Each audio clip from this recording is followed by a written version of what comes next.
வணக்கம். இன்னைக்கு நாம ஒரு அருமையான வேத பகுதியை அலச போறோம். பழைய ஏற்பாட்டோட நற்செய்தி பிரசங்கம் அப்படின்னே பரவலாக அழைக்கப்படுற 32ஆம் சங்கீதத்தை தான் நாம இன்னைக்கு பார்க்க போறோம். இந்த சங்கீதத்தோட பின்னணி ரொம்பவே உணர்ச்சிகரமானதுங்க. தாவீது ராஜா தன்னோட மிகப்பெரிய பாவத்தினால மனங்கசந்து 51ஆம் சங்கீதத்தை பாடினார் இல்லையா? அந்த இருண்ட காலத்தை எல்லாம் கடந்து தேவனிடமிருந்து பாவ மன்னிப்பு முழுமையா பெற்றுக்கிட்ட பிறகு எழுதின பாடல் இதுதான்னு வரலாற்று அறிஞர்கள் சொல்றாங்க. குற்ற உணர்வால் நொறுங்கி போன ஒரு இதயம் எப்படி கிருபையை ருசித்து முழுமையா உருமாறுது அப்படிங்கறத இந்த ஆய்வின் மூலமா நாம தெளிவா புரிஞ்சுக்க போறோம். சரி, நேரா விஷயத்துக்கு வருவோம். இங்க நாம ஒரு முக்கியமான கேள்வியை கேட்கணும். ஒரு நபர் உண்மையாகவே ஆசிர்வதிக்கப்பட்டவர், அதாவது ஒரு பாக்கியவான் அப்படின்னா அதை நீங்க எப்படி வரையறுப்பீங்க? நாம வாழ்ற இந்த சமூகம் ஒரு மனுஷனை பார்த்து இவன் பாக்கியவான் அப்படின்னு சொல்றதுக்கும் தேவன் ஒருவனை பார்த்து பாக்கியவான் அப்படின்னு சொல்றதுக்கும் ரொம்ப பெரிய வித்தியாசம் இருக்குங்க. முதல் 2 வசனங்கள்லயே தாவீது நம்மோட அந்த பொதுவான சிந்தனைய முற்றிலுமா உடைக்கிறார். சந்தோஷம் அப்படிங்கிறது நாம நினைக்கிற மாதிரி வெளியில கிடையாது. அது நமக்குங்க நடக்கிற ஒரு மிகப்பெரிய விடுதலை.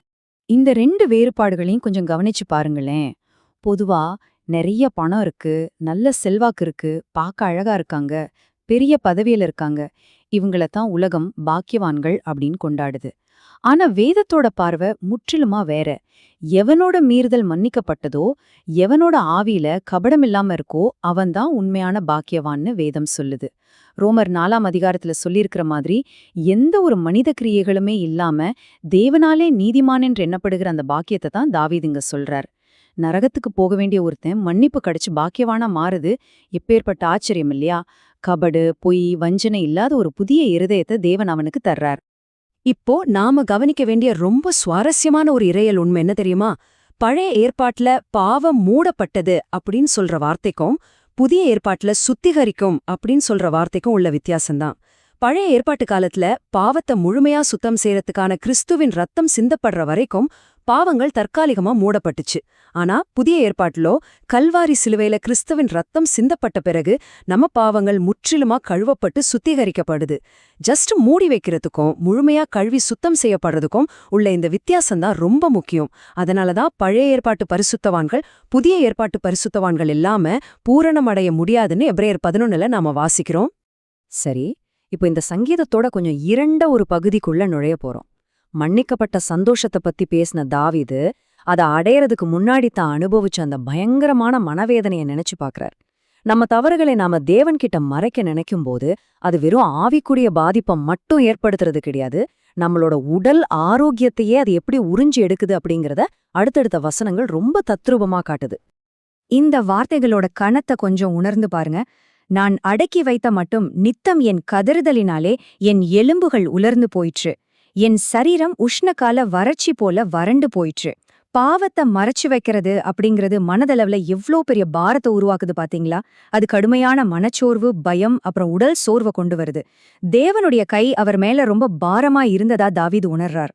தப்ப ஒப்புக்காம தேவனை விட்டு விலகி ஓடுற ஒவ்வொரு மனுஷனும் இந்த கடுமையான உளவியல் மற்றும் உடல் ரீதியான போராட்டத்தை கடந்துதான் ஆகணும் அப்படிங்கறத இந்த வசனங்கள் நமக்கு துல்லியமா படம் பிடிச்சு காட்டுது. ஆனா இந்த வேதனைக்கு கண்டிப்பா ஒரு முற்றுப்புள்ளி இருக்குங்க.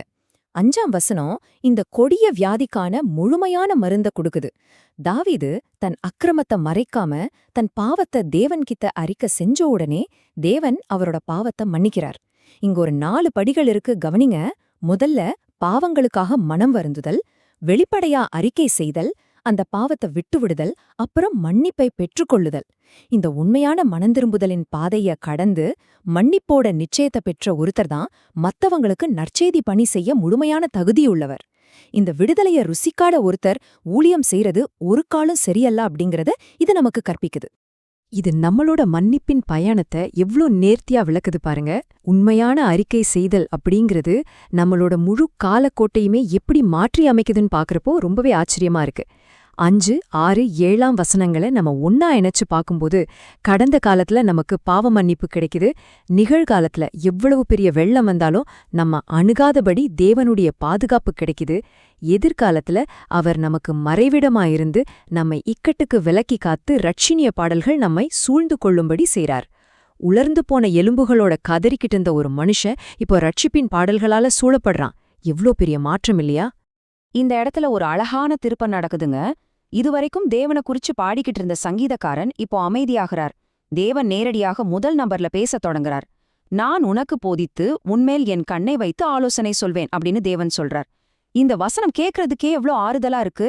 இத நீங்க அப்படியே மனப்பாடம் செஞ்சு உங்க தனிப்பட்ட ஜபங்கள்ல தேவன் கிட்ட இந்த வாக்குறுதிய சொல்லி மன்றாடலாம். தேவன் தாமே தம் சொந்த கண்களால நம்மை வழி நடத்துறார் அப்படிங்கிற அந்த உணர்வு நம்ம வாழ்க்கையோட எல்லா குழப்பமான சூழ்நிலைகள்லயும் நமக்கு ஒரு அசைக்க முடியாத நம்பிக்கையும் இளைப்பாறுதலையும் தருதுங்க. இப்போ அடுத்த பகுதிக்கு போவோம். 9ஆம் வசனத்துல தேவன் ஒரு அற்புதமான கொஞ்சம் வேடிக்கையான உதாரணத்தை கொடுக்கறார். உங்க வீட்ல வளர்க்குற ஒரு செல்ல நாய பேர் சொல்லி கூப்பிட்டா அது எப்படி வாலாட்டிக்கிட்டு உங்ககிட்ட ஓடி வரும்? ஆனா ஒரு பிடிவாதமான கோவேறு கழுதைய நினைச்சு பாருங்க. அத நீங்க எவ்வளோ கொஞ்சி கூப்பிட்டாலும் வராது. அத கட்டாயப்படுத்தி கடிவாளம் போட்டு அடிச்சு இழுத்தாதான் வரும். தேவன் என்ன சொல்றார் தெரியுமா? நான் உன்னை அன்பா கூப்பிடும்போது ஒரு செல்லப்பிராணிய போல உடனே கீழ்ப்படிந்து என்கிட்ட வந்துடு.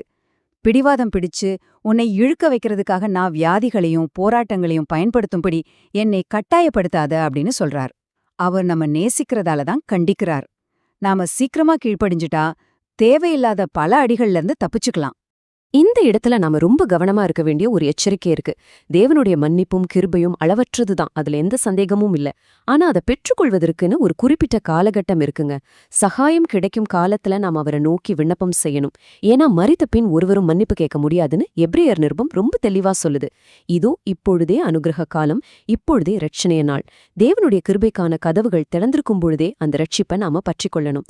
காலம் கடந்துட்டா இந்த மாபெரும் மீட்பு நமக்கு கிடைக்காமலேயே போயிடும். 10ஆம் வசனம் இந்த முழு சங்கீதத்தோட சாராம்சத்தையுமே 2 வரிகள்ல சுருக்கி சொல்லுது. துன்மார்க்கனுக்கு, அதாவது தேவனை விட்டு விலகி தன் சுய வழிகள்ல நடக்கிறவனுக்கு அநேக வேதனைகள் காத்துக்கிட்டு இருக்கு. ஆனா தன் பலவீனங்களை உணர்ந்து கர்த்தரை நம்பி இருக்கிறவனையோ அவருடைய கிருபை சூழ்ந்து கொள்ளும். இது எவ்ளோ பெரிய வாக்குத்தத்தம்! நாம கர்த்தரை நம்பும்போது பவுல் சொல்ற மாதிரி அவருடைய கிருபை நமக்கு எப்போதுமே போதுமானதாக இருக்கு. அது நம்மள ஒரு கவசம் போல சூழ்ந்து பாதுகாக்குது. இப்போ நாம இந்த ஆய்வோட இறுதி பகுதிக்கு வந்துட்டோம். இந்த சங்கீதம் உங்க முன்னாடி வைக்கிற மிக முக்கியமான நேரடியான கேள்வி இதுதான். பாவத்தை மறைச்சு வச்சுக்கிட்டு அந்த உஷ்ணகால வறட்சியை போன்ற வேதனையை நீங்க அனுபவிக்க போறீங்களா? அல்லது பாவத்தை அறிக்கையிட்டு தேவனுடைய அளவற்ற கிருபையால சூழப்பட போறீங்களா? வேதனையா கிருபையா? உங்களுக்கு எது வேணும்? முடிவு உங்க கைகள்ல தான் இருக்கு. கர்த்தரை நம்பியிருக்கிறவனையோ கிருபை சூழ்ந்து கொள்ளும் அப்படிங்கறது முழுமையா விசுவாசிச்சு அதை அடிக்கடி அறிக்கையிட்டீங்கன்னா உங்க ஆவிக்குரிய வாழ்க்கை நாளுக்கு நாள் இன்னும் பலப்படும். இந்த சங்கீதத்தோட பயணம் எவ்வளவு அழகா முடிவடைகிறது பாருங்க. குற்ற உணர்வின் இருள்ல உலர்ந்து போன எலும்புகளின் கதறலோடு தொடங்கின ஒரு மனுஷன் இப்போ ஆனந்த முழக்கமிடுறான். ரட்சிப்பை பெற்று கர்த்தரோடு நிலைத்திருக்கிறவங்களால மட்டும்தாங்க இப்படி உண்மையாவே மகிழ்ந்து கலிகூற முடியும். நீங்க தேவனோட கிருபையை தேர்ந்தெடுத்து உங்க பாவங்கள் மன்னிக்கப்பட்டிருக்கிறத உணர்ந்தீங்கன்னா நீங்களும் இந்த ஆனந்த முழக்கமிடும் கூட்டத்துல ஒருத்தர் தான். இந்த கிருபைய ருசித்து பாருங்க. உங்க வாழ்க்கையோட ஒவ்வொரு நாளும் மகிழ்ச்சியின் பாடல்களால் சூழப்பட்டிருக்கிறது நீங்க நிச்சயமா காண்பீங்க. இப்போ சொல்லுங்க, குற்ற உணர்வோட உலர்ந்த எலும்புகளா வாழ போறீங்களா அல்லது கிருபையை தழுவிக்கொண்ட ஆனந்த முழக்கமிட போறீங்களா? யோசிச்சு பாருங்க.